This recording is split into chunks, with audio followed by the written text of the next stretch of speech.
tarde. Agora é a tarde, né?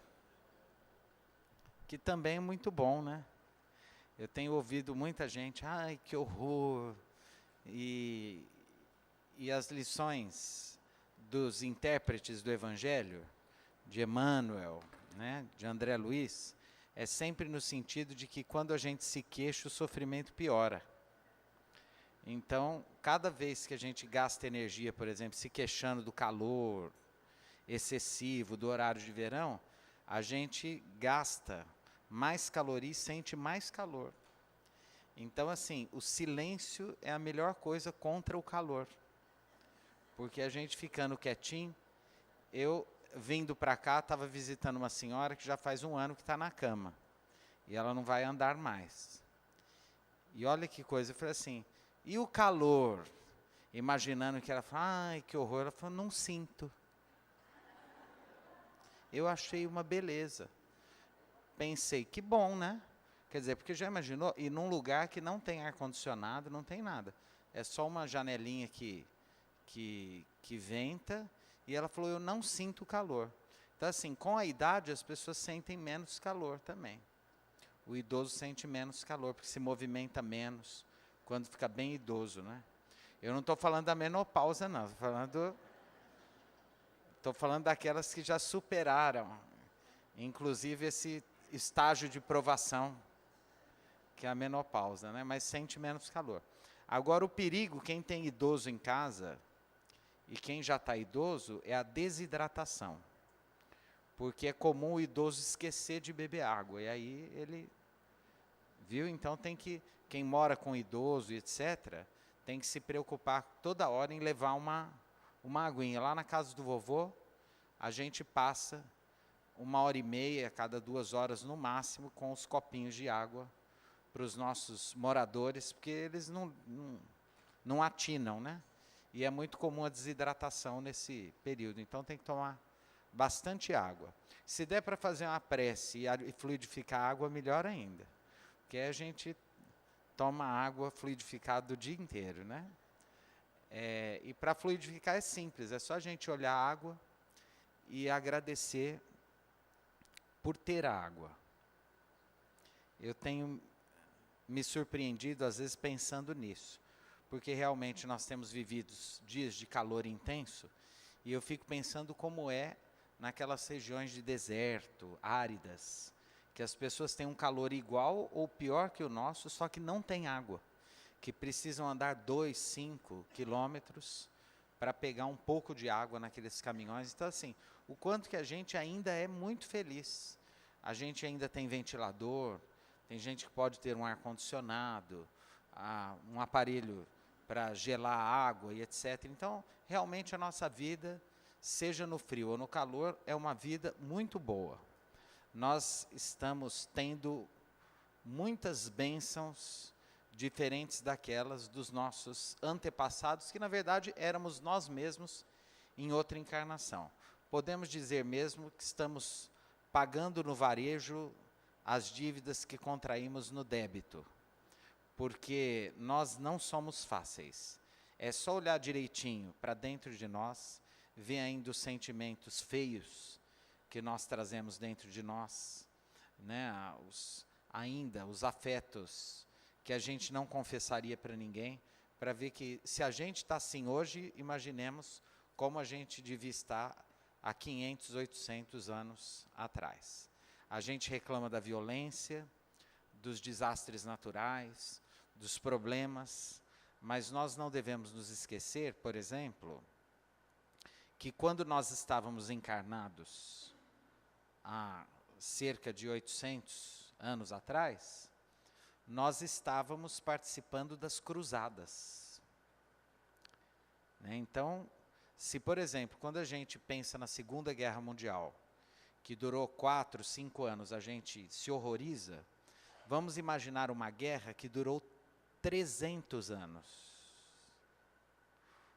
3 séculos de pessoas se matando na Europa e no Oriente Médio. Então, quando a gente vê aquela brigaiada lá e etc., aqueles espíritos que estão lá ainda são aqueles que não saíram desse ciclo de ódio, de rancor, de vaidade, de orgulho, de ignorância espiritual, e eles continuam lá. O que Deus tem a ver com isso? Nada. São apenas os resultados das escolhas que os seres humanos, no exercício da sua liberdade, fazem. Então a gente escolhe a guerra, escolhe o ódio, escolhe a ignorância, escolhe o egoísmo, escolhe o isolamento, e o preço que a gente paga é muito grande. O Emmanuel sempre nos diz que a felicidade, ela habita 3 condições: a posse do necessário, a consciência do dever cumprido e a fé no futuro. Todas as vezes que a gente se preocupa em ter coisas a mais do que a gente precisa, a gente está construindo problemas para a nossa existência, né? Então, se eu preciso de um carro, mas eu tenho 5, enquanto tanta gente toma ônibus, pelo prazer de possuir, eu sou alguém que estou produzindo, de certa forma, sofrimento no mundo, né? Então, tudo que eu tenho para muito além do que eu preciso é realmente motivo de geração de sofrimento. Nós, por exemplo, temos uma produção de alimentos no planeta que daria para ninguém no mundo passar fome. Nenhum ser humano passaria fome se nós tivéssemos um sistema eficiente de distribuição de alimento no planeta. E, no entanto, ainda muitas pessoas morrem de fome. E a gente pensa no que sobra na nossa geladeira e no que a gente joga fora de comida toda semana. O que isso tem a ver com os projetos divinos? Nada. Isso é o produto das escolhas humanas que geram esse sofrimento que aí está. Então, o espírito de verdade, ele é realmente enfático e superior quando diz que as grandes matrizes dos sofrimentos humanos são o orgulho e o egoísmo. Essas 2 chagas, esses 2 cancros espirituais que corroem as nossas mais ternas esperanças e os nossos projetos mais sublimes de ascensão. Enquanto nós não nos libertarmos do orgulho e do egoísmo, realmente nós teremos muito sofrimento, muito conflito, muita intolerância, muito ódio a permear o nosso cotidiano. Se não mudarmos, isso tende a se agravar de alguma forma. Eu estou fazendo uma introdução, na verdade, a um tema de uma questão pertinente ao nosso estudo do Livro dos Espíritos, e que fala sobre a divulgação de coisas negativas, de tragédias. A questão que Allan Kardec já colocava lá em 1855, 56, porque a primeira edição do Livro dos Espíritos é de 1857, é a seguinte: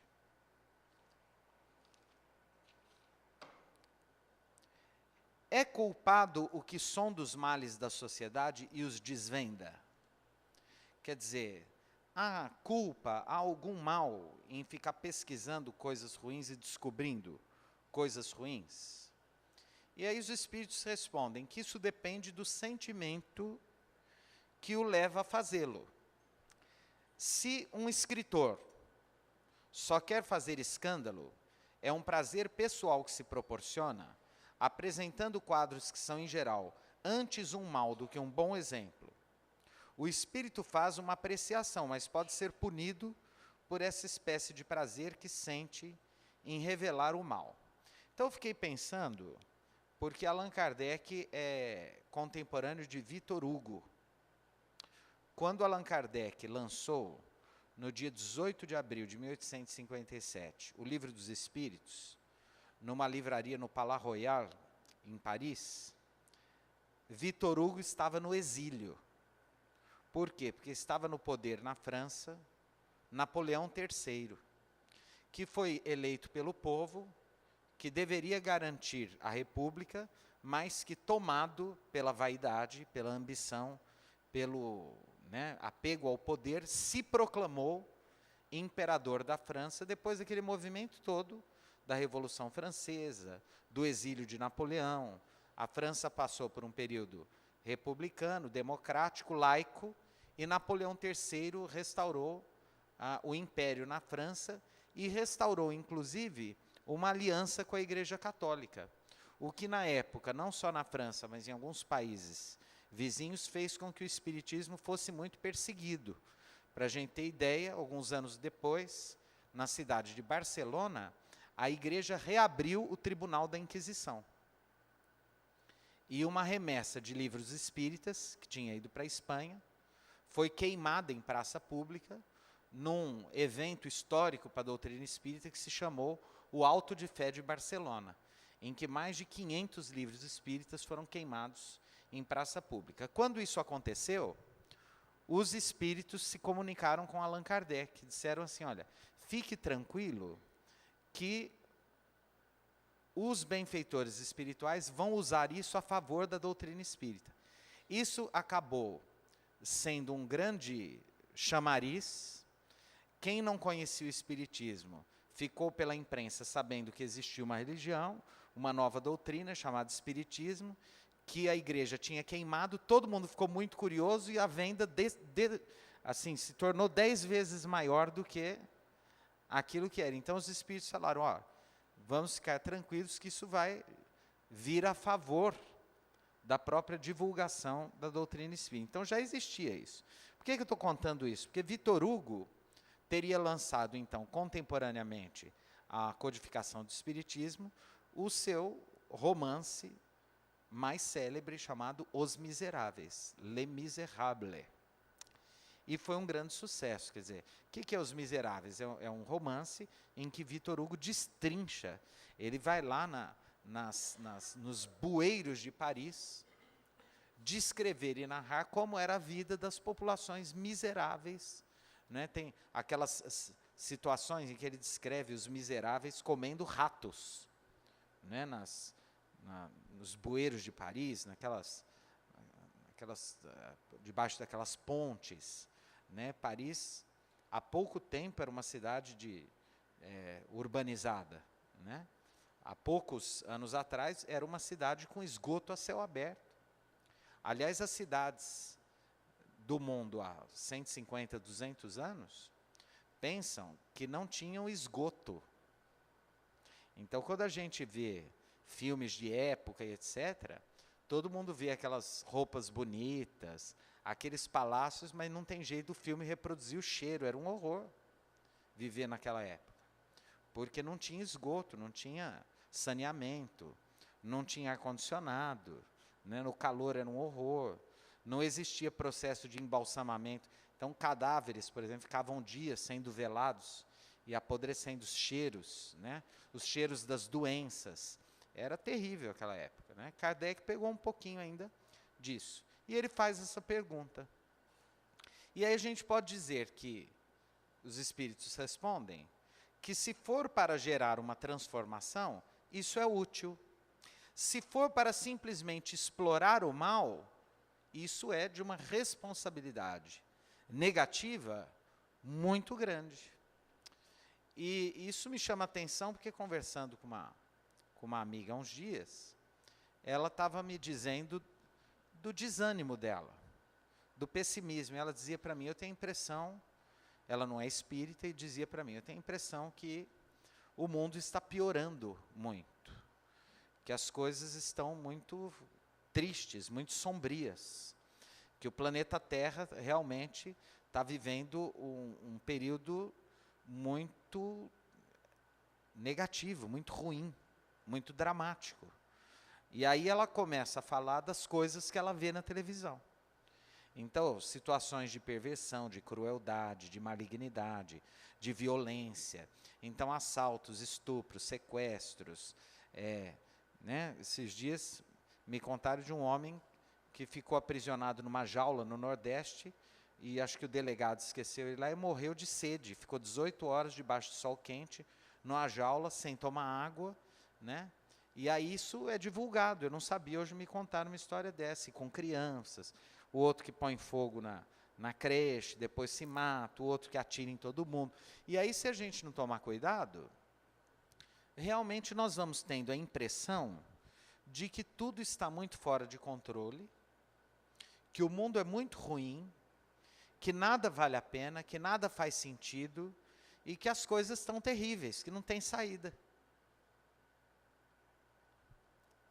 As sombras, em geral, nós já falamos disso domingo passado, se aproveitam disso para criar esse desencanto, essa obsessão coletiva. O grande perigo é a gente realmente acreditar que tudo vai tão mal e se deixar dominar pelo pessimismo, pelo desencanto, pelo desânimo, pela tristeza, né, pelo esmorecimento. E aí eu me lembrei que quando eu saio daqui aos domingos, já há muitos anos, eu saio aqui da Vila Tibério e vou para o centro. E às vezes eu passo ali do lado do pronto-socorro central. E todos os domingos eu vejo ali uma aglomeração de moradores de rua que se juntam ali para receber comida. Eu não sei quem é que vai distribuir. Eu só sei que enquanto a gente fica aqui rezando, tem gente trabalhando mais do que nós. E eu passo dali e fico com vergonha. Porque cada um que leva um pedaço de pão, um marmitex, está fazendo mais pela mudança do mundo do que eu aqui, com esse palavrório. Mas fazer o quê? A gente dá o que tem, né? Mas é verdade, eu fico sem graça, eu falo, eu devia estar aqui, não lá, né? Mas tem alguém que eu não sei se é da igreja, se é um grupo de amigos, se é espírita, eu não sei, nunca parei para saber, mas todos os domingos eu passo ali e tem gente entregando comida para quem mora na rua. E, curiosamente, eu nunca vi nenhum jornal, nem a Band, nem a EPTV, nem o Jornal da Record, fazendo uma reportagem sobre esse trabalho que se realiza há anos, no domingo à noite, ali na Baixada. E todos os dias nós vemos jornais divulgando situações dramáticas. Eu me lembro de uma situação em que houve um acidente com um idoso da casa do vovô, uns anos atrás, estava fumando, e o cigarro caiu na espuma da cadeira de rodas e ele morreu queimado. Vocês se lembram disso? Porque não deu para pagar. Em 20 minutos, tinha todos os jornais e todas as redes de televisão e rádio na porta da casa do vovô querendo entrar para falar da tragédia. E órgãos de imprensa que a gente passava meses chamando para ver se nos ajudavam nas campanhas para manter a nossa obra. Olha que interessante. Olha que curioso. Quer dizer, a gente fica lá, olha, por que vocês não vêm aqui ajudar a gente? Faz uma campanha, faz uma matéria. Agora que está dando um pouco de ibope, eles têm ajudado. Mas na época, ninguém ia. Na hora que aconteceu uma tragédia, nossa, não deu meia hora. A calçada estava repleta de urubus, que são os jornalistas hoje. E é uma judiação, porque o jornalismo é uma profissão admirável, louvável, que tem a tarefa, inclusive social, de abrir as feridas do mundo para que elas sejam sanadas, mas é lamentável quando a gente observa a imprensa sendo alimentada pelo sangue, pelas coisas ruins, pelas tragédias, pela crueldade, pelo crime. Eu não sei se vocês sabem, mas há uma convenção, isso não é por escrito, é uma convenção, um protocolo verbal entre as autoridades públicas e a imprensa de não se noticiar casos de suicídio. Não sei se vocês sabem disso, né? Então, vocês podem notar que a gente fica sempre sabendo de situações de suicídio pelo boca a boca. A gente nunca lê no jornal, não passa na televisão, não sai no rádio. Por quê?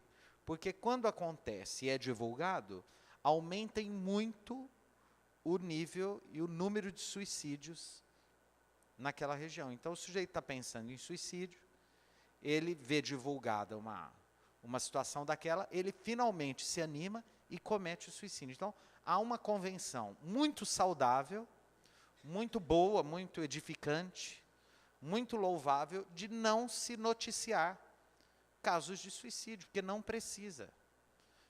Mesmo porque isso satisfaria apenas a nossa curiosidade mórbida.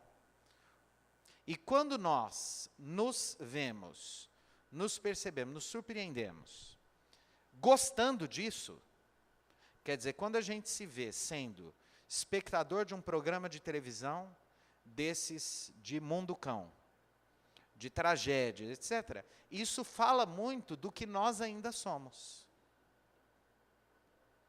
Né? Se a gente ainda se compraz vendo um programa que fala sobre a dor alheia, a crueldade, o crime, né?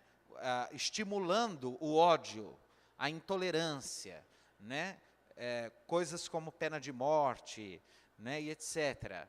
Quando nós ainda nos achamos identificados com essas situações, isso diz muito do nosso atraso espiritual. Primeiro, porque nós estamos perdendo tempo com aquilo, um tempo que a gente podia estar fazendo alguma coisa útil para nós ou para outra pessoa.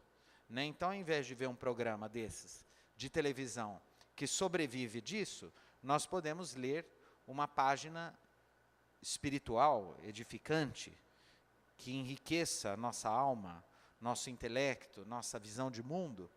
Né? Eu posso fazer uma coisa gostosa para minha família, eu posso contribuir para a limpeza do meu ambiente doméstico, eu posso ajudar um vizinho que esteja passando por necessidade, eu posso ampliar minha cultura, me transformando num profissional melhor, eu posso investir em mim. Em última análise, eu posso, no mínimo, estar fazendo uma prece por alguém que está precisando. Mas se eu me pego perdendo tempo com essas coisas, então eu realmente ainda estou sintonizado com essa vibração muito imperfeita, muito sombria, muito deletéria, que ronda o mundo. Então, essa resposta que os espíritos oferecem a Allan Kardec, há mais de 100 anos, ela é muito pertinente e muito atual. E aí vem a letra A da mesma pergunta. Como julgar, nesse caso, a pureza das intenções e a sinceridade de quem escreve? Lembrando que não tinha rádio na época de Allan Kardec, nem televisão. Então, era quem escreve. Ele estava se referindo a escritores que divulgam histórias, né, falando das mazelas humanas, mas já existiam os jornais. A imprensa, circulando os jornais na Europa já estavam. E aí o Espírito responde, isso nem sempre é útil. Se ele escreve boas coisas, procura aproveitá-las. Se escreve más, é uma questão de consciência que a ele diz respeito. De resto, se ele quer provar a sua sinceridade, cabe-lhe apoiar os preceitos no seu próprio exemplo. Então, é muito fácil denunciar as coisas erradas do mundo. Né? É muito comum, inclusive, quando a gente vai tentar vender uma promoção, a pessoa fala, eu não ajudo porque eu já pago impostos. E isso é o governo que devia fazer. Né? E a pessoa tem razão.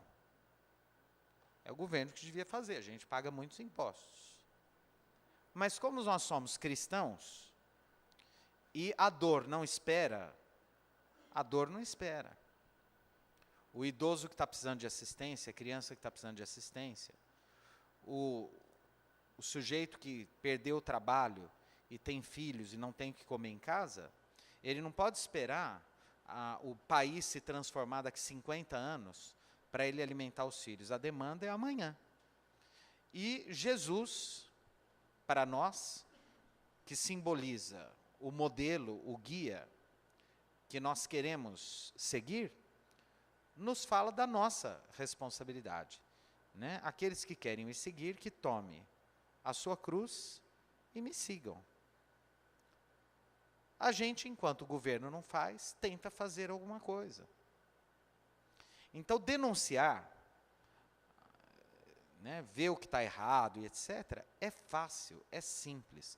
Qualquer um de nós, com bom senso, sabe tudo que está errado, que as coisas não funcionam. Agora, o difícil é a gente tomar a iniciativa e fazer alguma coisa pelo outro.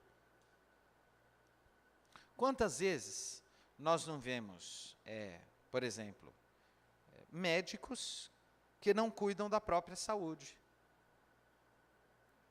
né? Gente que sabe muito educar o filho dos outros, mas em casa não tem tempo para educar os próprios filhos, né? Gente que critica muito, né, o que está aí, mas você olha a biografia da pessoa, ela nunca se predispôs a ajudar ninguém. Então é disso que os espíritos estão falando. Vai da consciência de cada um, obviamente, porque a doutrina espírita desloca a justiça divina de um tribunal superior, de um Deus antropomórfico, e transfere essa ideia para a consciência do homem. O que é que julga a criatura humana? A sua própria consciência. Os espíritos, quando desencarnam, eles não vão para o juízo final encontrar um tribunal. Eles ficam de frente com a sua própria consciência. E a partir do que enxergam, do que veem, constroem, né, o seu mérito ou os seus complexos de culpa. E a partir daí vão se constituindo os resgates e os novos projetos reencarnatórios. Então cada um é que sabe de si, realmente, é verdade. E quando nós desencarnamos, nos diz o Emmanuel, que é muito semelhante ao nosso nascimento aqui no mundo. Há espíritos que demoram a perceber que estão desencarnados, para tomar consciência de que permanecem vivos numa outra dimensão de espiritualidade. E à medida que vão tomando essa consciência, eles entram em contato com o céu ou com o inferno que construíram para si mesmos. Eu me lembro muito do seu Papa, lá na Unificação Kardecista, que dizia que, através de mais de 60 anos, nas comunicações mediúnicas, no centro espírita, nos trabalhos de desobsessão e etc., várias vezes ele ouviu dos espíritos, de espíritas que desencarnavam, que chegavam no mundo espiritual realmente com muita pena do tempo que perderam aqui no mundo, lamentando cada segundo que perderam aqui no mundo com banalidades. O Chico, numa entrevista uma vez, disse que durante toda a vida dele, ele não viu praticamente nenhum companheiro espírita feliz no mundo espiritual. O Chico falava que, em todas as situações, ele via espíritas, como nós, realmente sofrendo muito, porque perderam muito tempo. E porque não conseguiram levar a cabo, realmente na prática, da sua vida íntima, da sua consciência e da sua vida prática, os preceitos aos quais já tinham acesso durante a vida. Então fica assim, a mensagem hoje do Livro dos Espíritos é essa. Se o mundo está tão ruim, se as notícias são ruins, se elas alimentam a imprensa, no jornal, na rádio, né, nas televisões, é porque isso dá muito ibope. Tem muita gente que gosta. Tem muita gente alimentando esse processo, né? Se o ibope for ruim, se não tiver espectador, não vai ter ninguém fazendo propaganda e, portanto, bancando a programação. Aí ela acaba. E isso é um ciclo que vai se ampliando. Eu falo de coisas ruins, a pessoa que está ali vibra negativamente, é envolta numa energia sombria, aí ela, a hora que chega o companheiro em casa, a companheira, vai correndo falar daquilo. Você viu hoje o que aconteceu? Olha, saiu, né, nisso aqui, naquilo outro. Não vou citar nome aqui para não ser inadequado, né, dos programas aí sangrentos da televisão. Aí a pessoa também se encanta com aquilo. Durante a noite, vai dormir, o espírito vai para lugares que estão na mesma faixa. No dia seguinte, continua com a mesma vibração. chega no trabalho, continua falando de coisas negativas, e isso, como numa imensa rede, vai tornando o nosso planeta mais escuro, mais sombrio, mais pesado, mais terrível. Então, qual é o nosso papel, qual é a nossa parcela de responsabilidade na vibração espiritual do mundo? Ela é muito importante. O Chico dizia, nós devemos ser as estações terminais da fofoca. Chegou uma fofoca na gente, qual que é o dever do cristão do Espírito? Parou em mim, eu não passo isso para frente. Por quê? Porque, principalmente quando nós somos médiuns, de uma sensibilidade um pouco maior, os obsessores usam a gente, sem a gente perceber, para criar situações difíceis. Gente, eu não vou longe. Eu acho que todo mundo aqui já teve aquela situação de se arrepender de ter falado alguma coisa. E assim, quase na hora seguinte, você fala assim, meu Deus, por que eu fiz isso? Por que eu falei isso? Por que eu agi dessa forma? Em geral, nós fomos instrumentos quase mecânicos das ações dos obsessores, pela nossa invigilância. Então, se a gente tiver sempre coisas boas para dizer, né, mensagens positivas, luminosas, que enriqueçam a vida, que tornem a vida mais bonita, mais leve, mais gostosa de viver. Se a gente estiver sempre pronto para elogiar, né? É tão bom elogiar, não é? Elogiar. A pessoa chegou, nossa, identificar na pessoa uma coisa bonita. Nossa, que vestido bonito. Nossa, como sua mão está bem cuidada. Poxa, que sorriso maravilhoso. Nossa, sabe que eu gosto da sua voz? Né? Eu gosto de você, eu gosto de te encontrar. Poxa, que bom te ver. Que sapato, é novo o seu sapato, que beleza. Né? Nossa, você está lendo esse livro? Quando a gente tem essa predisposição para educar o nosso olhar para o mundo, para a beleza, o mundo vai ficando melhor, mais bonito. Né? Tem gente muito, realmente... Eu falo, né, que a humanidade é dividida em dois, os com noção e os sem noção. Né? O povo sem noção é muito maior. Né? Tem gente que é assim, né? Que precisa... Está tudo lindo, mas a pessoa precisa escolher uma coisinha para criticar, porque a pessoa não sabe viver. Tem gente que não sabe como que é estar bem. E tem gente que não acredita que a gente pode estar bem. Eu tinha uma amiga, há muito tempo que eu não vejo, né? E ela falava assim, tudo bem com você? Eu falava, tudo ótimo. Ela falava, tá bem mesmo? Eu falei, bem mesmo.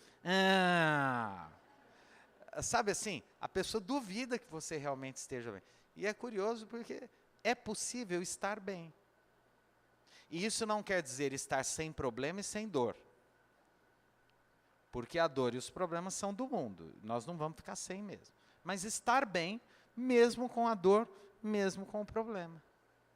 Né? Tem gente que tem dor crônica, precisa aprender a ficar bem com dor.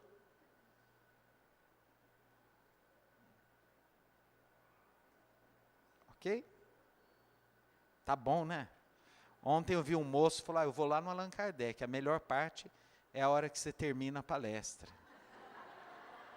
Que eu gosto mesmo é do passe, ele falou. E aí eu preciso te aguentar. E ele falou, eu achei tão bonitinho. Ele falou numa boa. Falou assim, mas fala, hein? Ele falou para mim. Achei bacana.